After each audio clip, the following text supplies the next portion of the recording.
जय हिंद मेरे प्यारे साथियों, मैं Gautam Kumar academy online classes में आप लोग का स्वागत करता हूं।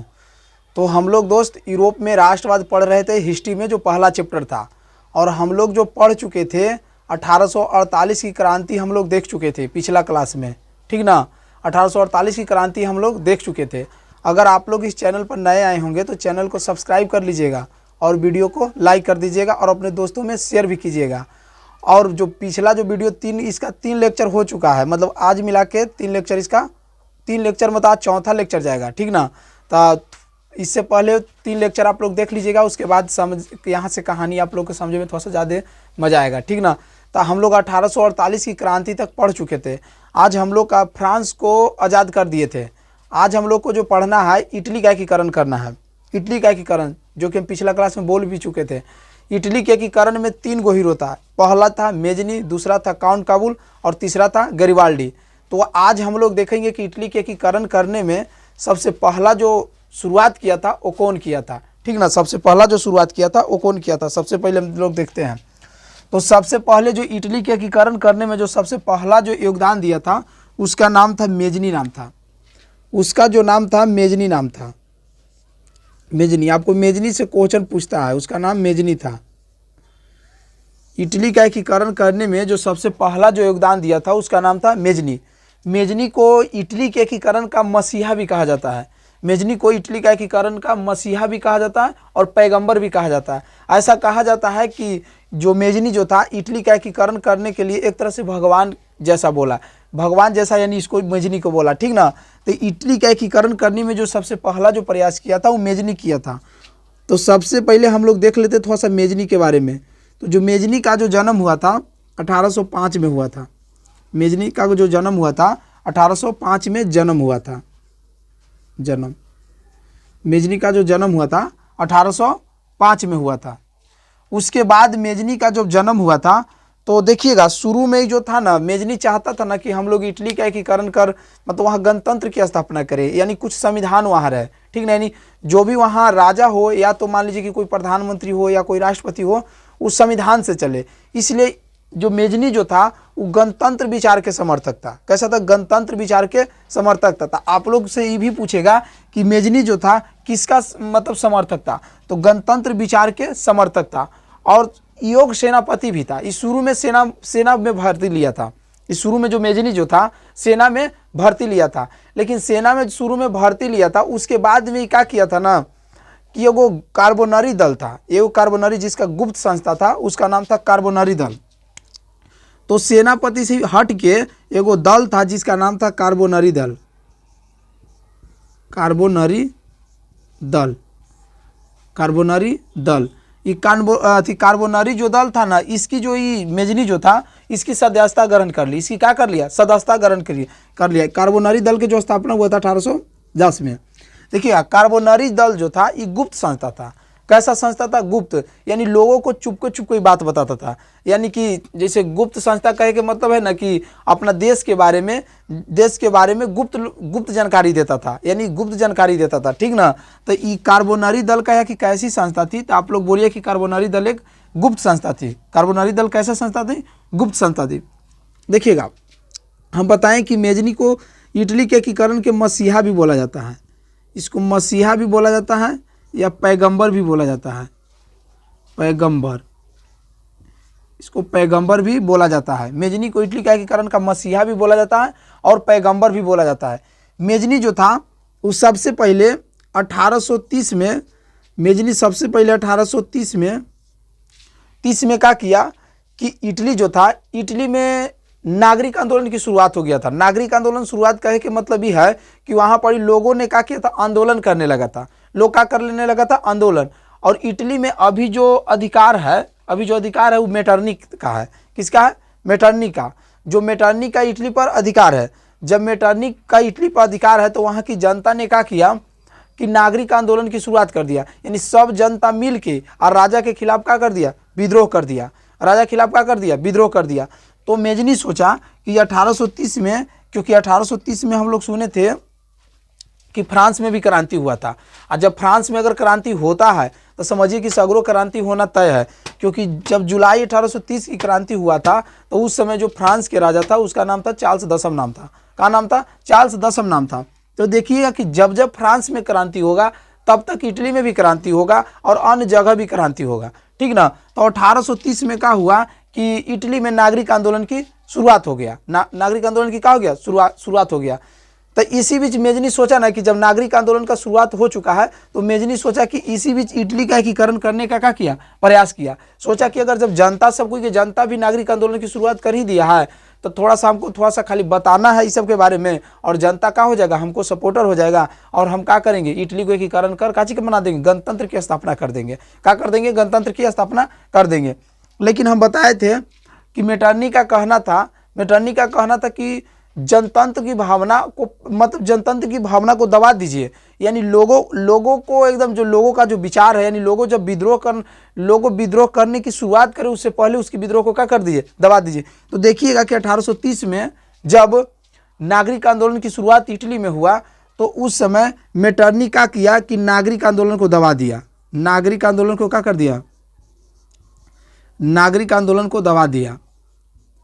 मेटरनिक जो था वो नागरिक आंदोलन को दबा दिया। यानी आपको से कहेगा कि देखिएगा सबसे पहला जो इटली का एकीकरण करने का प्रयास जो किया था मेजनी 1830 में किया था, क्योंकि 1830 में इटली में नागरिक आंदोलन की शुरुआत हो गया था। अब जब नागरिक आंदोलन की शुरुआत हो गया तो मेजनी सोचा कि इसी बीच क्या करते हैं? इटली का एकीकरण कर लेते हैं।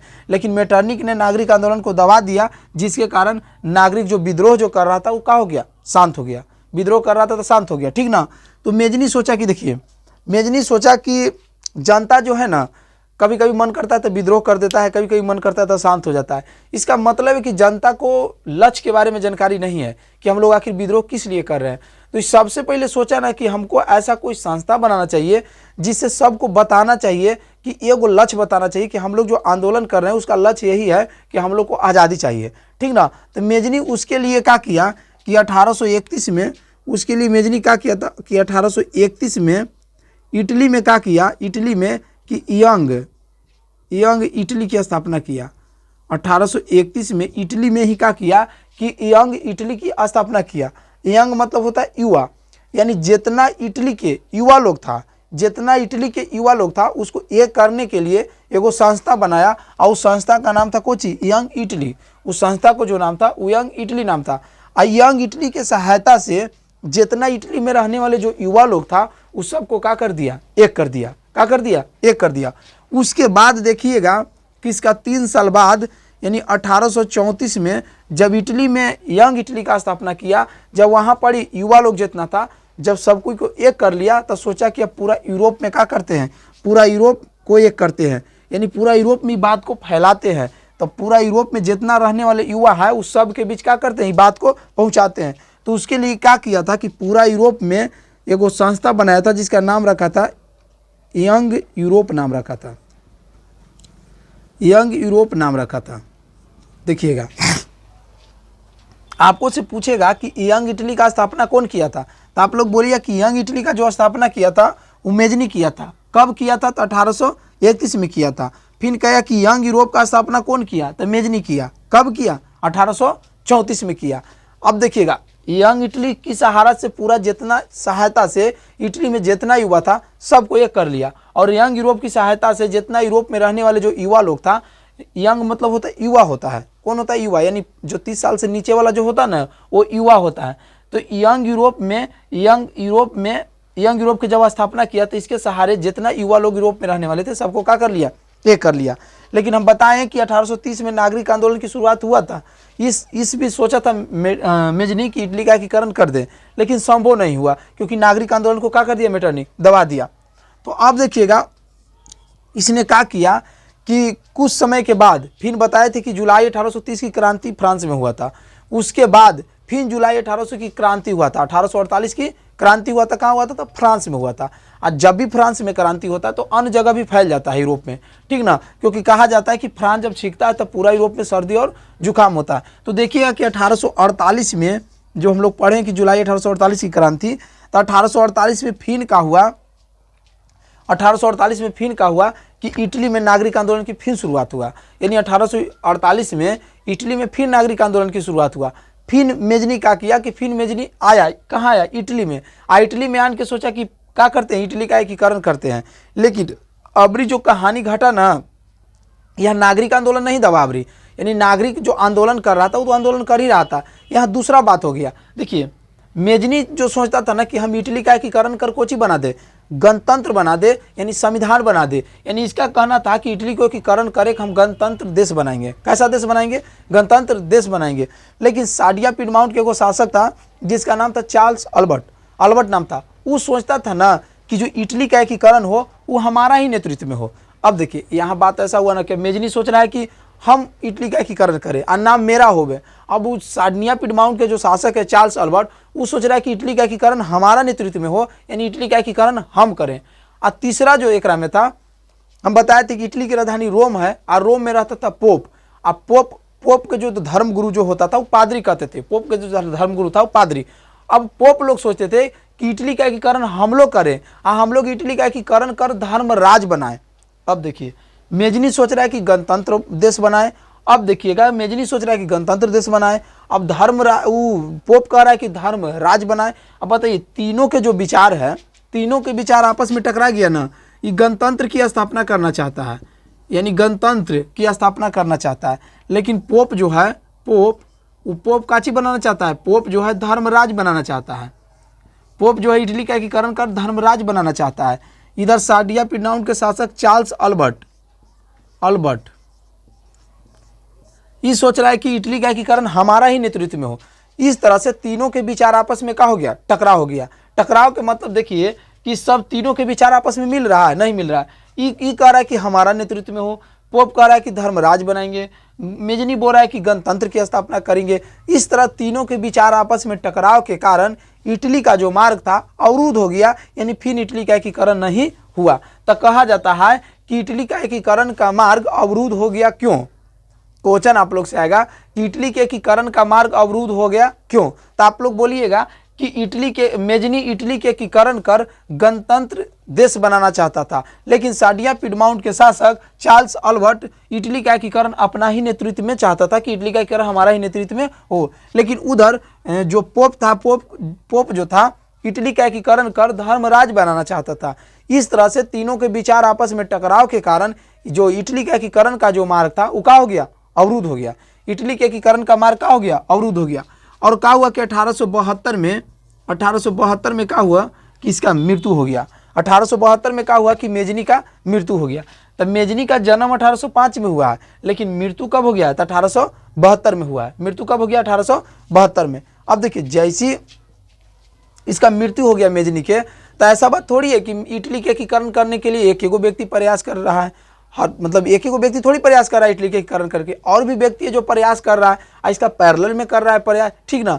तो इसके बाद एगो आता है जिसका नाम है काबूर, इसके बाद एगो और हीरो आता है जिसका नाम है काबूर। यानी कि देखिएगा इटली का एकीकरण मेजनी कर पाया, नहीं कर पाया है। मेजनी इटली का एकीकरण कर ही नहीं पाया है, ठीक ना।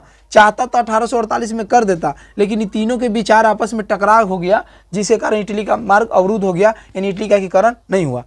उसके बाद में जो आता है वो काबूर आता है। काबूर का जो जन्म हुआ था 1810 में हुआ था। काबूल का जो जन्म हुआ था 1810 में हुआ था। अब देखिए काबुल जो था, काबुल जिसका नाम था काबुल नाम था, काबुल विक्टर इमैनुअल एगो था, एगो राजा था विक्टर इमैनुअल। काची नाम था उसका, विक्टर इमैनुअल। विक्टर इमैनुअल ने काउंट काबुल को प्रधानमंत्री के पद पर क्या किया था, नियुक्ति किया था। विक्टर इमैनुअल आपको पूछेगा, विक्टर इमैनुअल, विक्टर इमैनुअल। तब विक्टर इमैनुअल ने काउंट काबुल को प्रधानमंत्री के पद पर क्या किया था, नियुक्ति किया था। किसको, काबुल को। और काबुल देखिएगा विक्टर इमैनुअल ने कहा कि इटली का एकीकरण करने का जिम्मेदारी कहिए तो किसको दे दिया, काबुल को दे दिया। यानी इटली का एकीकरण करने का जिम्मेदारी किसको दिया, काबुल को दिया।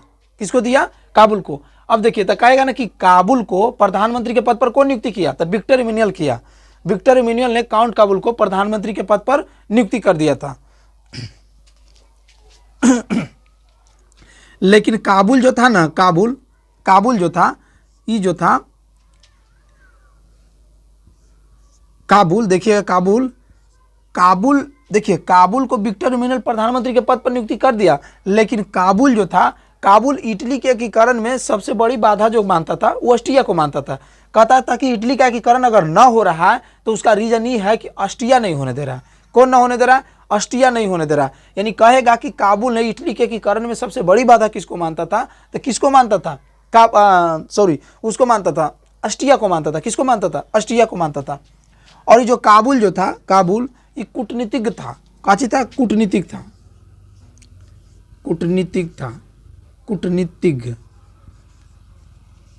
कूटनीतिक मतलब ये चालाक था। कोची था? कूटनीतिक था। काबुल जो था कूटनीतिक था। अब देखिए मेजनी जो था ना, यहाँ पड़ी गणतंत्र की स्थापना करना चाहता था। काबुल भी इटली का एकीकरण करना चाहता था, लेकिन इस संविधानिक राजतंत्र बनाना चाहता था। ये सोचता था ना कि संविधान भी रहे और राजतंत्र भी रहे, यानी संविधान के अनुसार राजा क्या करे? शासन करे। तो इस संविधानिक राजतंत्र के कोची था? पक्षधर था, ठीक ना। तो काबुल जो था वो कूटनीतिक था। कैसा था? कूटनीतिक था। विक्टर एमेनुअल ने काउंट काबुल को प्रधानमंत्री के पद पर नियुक्ति किया था। उसके बाद क्या हुआ ना कि सबसे बड़ी जो बाधा मानता था, इस सबसे जो बड़ी बाधा मानता था वो बाधा ऑस्ट्रिया को मानता था। इस सबसे जो बड़ी बाधा मानता था वो ऑस्ट्रिया को मानता था। किसको मानता था? ऑस्ट्रिया को मानता था। इसलिए ऑस्ट्रिया को हराने के लिए देखिएगा कि तरह तरह के क्या करेगा? कूटनीतिक संधि करेगा, यानी दूसरा राजा से क्या करेगा? संधि करेगा। तो देखिए कि वो घटना घटा कि 1853-54 में क्या हुआ कि क्रीमिया का युद्ध हो गया। क्रीमिया का युद्ध हुआ। क्रीमिया का युद्ध हुआ, ठीक ना। अब देखिएगा आपको से कहा कि क्रीमिया का युद्ध कब हुआ था? तो क्रीमिया का जो युद्ध हुआ था 1853-54 ईस्वी में हुआ था, ठीक ना। तो क्रीमिया का जो युद्ध हुआ था वो ऑस्ट्रिया प्लस फ्रांस के बीच हुआ था। ऑस्ट्रिया प्लस फ्रांस के बीच हुआ था। आपको से पूछेगा कि क्रीमिया का युद्ध कब हुआ था? तो क्रीमिया का युद्ध 1853-54 में हुआ था। किसके किसके बीच में हुआ था? ऑस्ट्रिया और फ्रांस के बीच में हुआ था। अब आप लोग बताइएगा कि काबुल जो है, काबुल ही दोनों में किसको सपोर्ट करेगा? बताइए, ऑस्ट्रिया के सपोर्ट करेगा कि फ्रांस के सपोर्ट करेगा? काबुल किसको करेगा? तो बताइए आप लोग का आंसर कौन सी आ रहा है? बताइए, ऑस्ट्रिया होगा कि फ्रांस होगा? तो देखिएगा काबुल जो है सबसे बड़ी बाधा किसको मान रहा है? ऑस्ट्रिया को। इसलिए ऑस्ट्रिया को हरदम चाहेगा कि ऑस्ट्रिया हार जाए, क्या हो जाए? ऑस्ट्रिया हार जाए। इसीलिए जब भी सपोर्ट करेगा तो किसको करेगा? फ्रांस के करेगा। किसको करेगा? फ्रांस को करेगा। तो काबुल ने क्या किया कि फ्रांस के जो राजा था नेपोलियन थर्ड,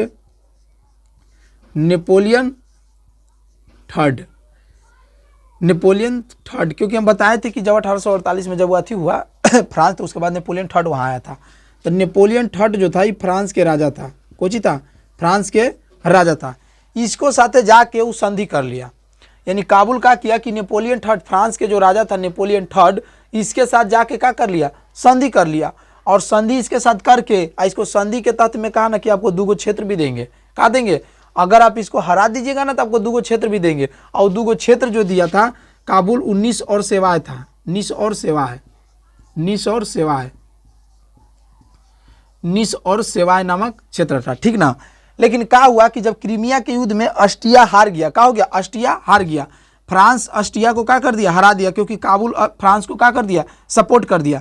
जब क्रीमिया के युद्ध में जब ऑस्ट्रिया हार गया तो काबुल ने क्या किया कि लोम्बार्डी और वेनेशिया पर अधिकार कर लिया। लोम्बार्डी को वेनेशिया क्षेत्र था, उसको पर क्या कर लिया? काबुल अधिकार कर लिया, उस पर क्या कर लिया? अधिकार कर दिया। यानी कि कहेगा कि क्रीमिया के युद्ध में काबुल ने किसको सपोर्ट किया था? फ्रांस को किया। अब फ्रांस की सहायता से ऑस्ट्रिया को क्या कर दिया? हरा दिया। ऑस्ट्रिया को क्या कर दिया? हरा दिया। उसके बाद में ऑस्ट्रिया अति फ्रांस के जो राजा था नेपोलियन थर्ड, इसके साथ कूटनीतिक एगो संधि किया और उसके बदले में निस और सेवाएं नामक 2 क्षेत्र दिया। उसके बाद 1860-61 आते आते रोम को छोड़कर, यानी रोम को छोड़ दीजिए, यानी रोम को छोड़कर उत्तरी तथा मध्य इटली का क्या कर लिया? एकीकरण कर लिया। उत्तरी तथा मध्य यानी निचला भी ना किया है। यानी अगर मान लीजिए कि इटली वाला है, एगो मान लेते कि इटली है, तो ई वाला के कर लिया, आई वाला के कर लिया, लेकिन अभी वाला ना किया है, ठीक ना। ई क्षेत्र के नहीं किया। यानी 1860-61 आते आते काउंट काबुल ने उत्तरी तथा मध्य इटली का एकीकरण कर लिया। लेकिन क्या हुआ? एक वह के वो घटना घटा कि 1862 1862 में क्या हुआ कि काउंट काबुल का मृत्यु हो गया। 1862 में क्या हो गया, काउंट काबुल का मृत्यु हो गया। ठीक ना, 1862 में काउंट काबुल का क्या हो गया, मृत्यु हो गया, जिसके कारण काउंट काबुल ने इटली का एकीकरण पूरा नहीं कर पाया। लेकिन इटली के एकीकरण का काउंट काबुल ने जिम्बार एगो को दिया था व्यक्ति का, जिसका नाम था गरिबाल्डी नाम था। क्या नाम था, गरिबाल्डी नाम था। गरिबाल्डी को दिया था जिम्बार कि आपको जो दक्षिणी इटली जो बचा है इसका एकीकरण करने का जिम्मेदारी किसको देते हैं, आपको देते हैं। आप ये वाला क्षेत्र को क्या कर दीजिएगा, एकीकरण कर दीजिएगा। क्या कर दीजिएगा, एकीकरण कर दीजिएगा। लेकिन क्या हुआ कि अचानक 1862 में काउंट काबुल का मृत्यु हो गया, जिसके कारण काउंट काबुल ने इटली का एकीकरण पूरा नहीं कर पाया। क्या कर पाया, पूरा नहीं कर पाया। तो आपको से कहा कि इटली का एकीकरण पता इमेजिनी कर पाया पूरा, तो नहीं किया। काउंट काबुल किया, नहीं किया, लेकिन प्रयास दोनों किया। ये दोनों के प्रयास के बिना इटली का एकीकरण नहीं होता। ठीक ना,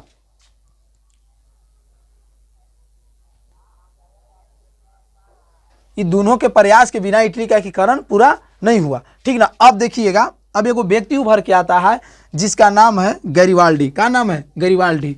एगो व्यक्ति है जिसका नाम है गैरिबाल्डी, गैरिबाल्डी, गैरिबाल्डी, बाल्डी, गैरिबाल्डी, गैरिबाल्डी। एगो व्यक्ति है जिसका नाम है गैरिबाल्डी। ठीक ना, गैरिबाल्डी, गैरिबाल्डी नाम है। देखिए गैरिबाल्डी जो था, गैरिबाल्डी के बारे में जान लेते हैं। गैरिबाल्डी जो था, आपको से देखिएगा क्वेश्चन यहाँ से कोची कोची पूछेगा। कहा कि काबुल को विक्टर एमैनुअल ने किस पद पर नियुक्ति किया था, तो प्रधानमंत्री पर। कहा कि क्रीमिया का युद्ध कब हुआ था, तो 1853-54 में। किसके किसके बीच में हुआ था, ऑस्ट्रिया और फ्रांस के बीच में। कहा किसमें हारा कौन, तो ऑस्ट्रिया हारा। जीता कौन, फ्रांस जीता। फ्रांस के राजा नेपोलियन थर्ड के साथ काउंट काबुल ने क्या किया, संधि किया। कौन दो क्षेत्र दिया, तो नीस और सेवाय नामक दो क्षेत्र दिया। यहाँ से आपको पूछेगा कि यंग इटली की स्थापना कब हुआ। यंग इटली की स्थापना कब हुआ, 1831 में। यंग यूरोप का स्थापना कब हुआ, 1834 में। कहा कि जन्म कब हुआ, 1805 में। कहा कि कार्बोनरी दल के बताइए मेजनी सदस्य था, तो था।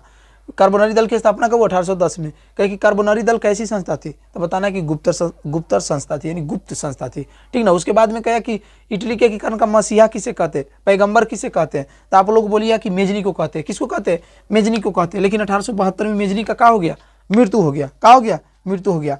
अब देखिएगा, अब एक व्यक्ति आता है जिसका नाम है गैरिबाल्डी। गैरिबाल्डी के जो जन्म हुआ था 1807 में, इसका जन्म हुआ था। गैरिबाल्डी का जो जन्म हुआ था 1807 में जन्म हुआ था। ठीक ना, तो गैरिबाल्डी देखिएगा, गैरिबाल्डी जो था शुरू में कहा था ना कि मेजनी के सपोर्टर था। शुरू में मेजनी के सपोर्टर था, लेकिन बाद में किसका सपोर्टर हो गया, काउंट काबुल के हो गया। किसका सपोर्टर हो गया, काउंट काबुल। कहे के मतलब यहाँ पर ये है कि शुरू में गैरिबाल्डी भी सोचता था ना कि इटली के एकीकरण कर हम गणतंत्र राज्य की स्थापना करें, यानी इटली को एकीकरण करे, वो गणतंत्र देश बनाए। लेकिन बाद में क्या हुआ कि गैरिबाल्डी संविधानिक इसका जो था, संविधानिक राजतंत्र जो था, इसका क्या हो गया था, पक्षधर हो गया था। संविधानिक राजतंत्र का क्या हो गया था, पक्षधर। जब आपको संविधानिक संविधानिक राजतंत्र का पक्षधर हो गया। तो गैरिबाल्डी से आपको कहेगा कि गैरिबाल्डी शुरू में किसके विचार के समर्थक था, तो आप लोग बोलिए कि मेजनी के। लेकिन बाद में किसके विचार के समर्थक हो गया, तो किसके विचार के, काबुल के विचार के समर्थक हो गया। यानी शुरू में किसका था, शुरू में जो था, शुरू में था मेजनी के था, मेजनी के विचार के समर्थक था। लेकिन बाद में किसके विचार के समर्थक हो गया, नीचे दिखाई दे रहा है। लेकिन बाद में क्या हुआ, लेकिन क्या हुआ कि ये जो काउंट काबुल के विचार का समर्थक हो गया। काउंट काबुल के विचार का क्या हो गया, समर्थक हो गया बाद में, काउंट काबुल। ठीक ना, तो ये आपको से क्वेश्चन पूछता है कि गैरिबाल्डी शुरू में किसके विचार के समर्थक था, तब बोलना है कि मेजनी के। लेकिन बाद में किसके विचार के समर्थक हो गया, तब बताना है कि काउंट काबुल के विचार के बाद में क्या हो गया, समर्थक हो गया। उसके बाद में देखिएगा कि काउंट काबुल जो था, काउंट काबुल का जो दक्षिणी जो क्षेत्र था, दक्षिणी क्षेत्र को एकीकरण करने का जो जिम्मेदारी दिया था, वो गैरिबाल्डी के दिया था। कौन, काउंट काबुल गैरिबाल्डी को सौंपा था कि आपको दक्षिणी का क्या करना है, एकीकरण करना है। इसलिए आपको कहेगा कि दक्षिण इसको आप कहेगा कि इटली का तलवार किसे कहते हैं, इटली का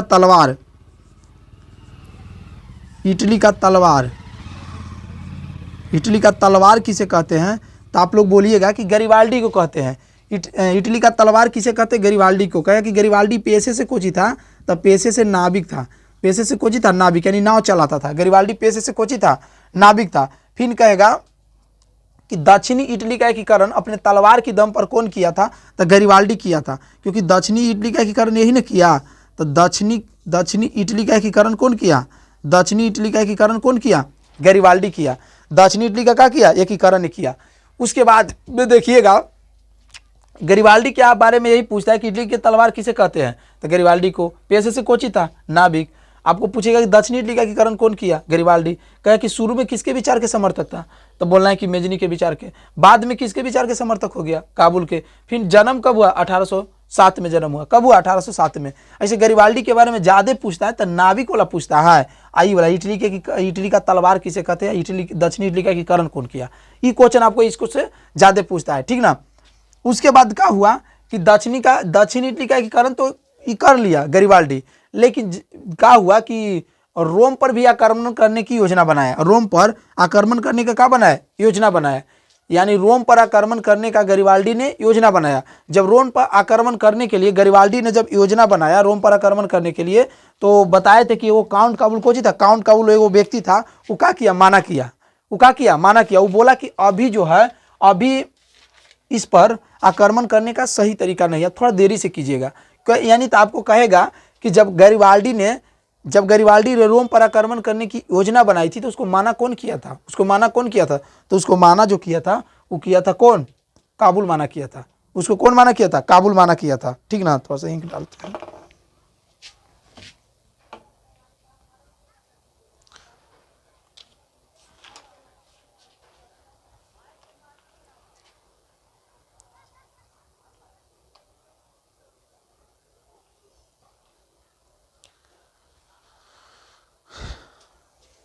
चलिए देखिएगा, गरिबाल्डी जब रोम पर आक्रमण करने की जब योजना बनाया तो काउंट काबुल ने उसको क्या किया? माना किया। इसी बीच क्या हुआ था ना कि जब माना किया, इसी बीच क्या हुआ कि काउंट काबुल और गरिबाल्डी दोनों का आपस में क्या हुआ? मिलन हुआ।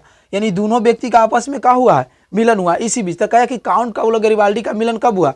तो काउंट काबुल और गरिबाल्डी का जो मिलन हुआ वो रोम पर जब आक्रमण करने का गरिबाल्डी योजना बनाया, इसी बीच क्या हुआ? इसी बीच जो हुआ गरिबाल्डी और काउंट काबुल का मृत्यु हो गया। उसके बाद में गरिबाल्डी जो नीस और सेवाय जो क्षेत्र आपको देख रहे हैं, नीस और सेवाय क्षेत्र यहीं पड़ी है, नीचे है। तो ये नीस और सेवाय नामक दो को क्षेत्र जीतकर वहाँ ही क्या कर दिया था? गणतंत्र की स्थापना कर दिया था गरिबाल्डी।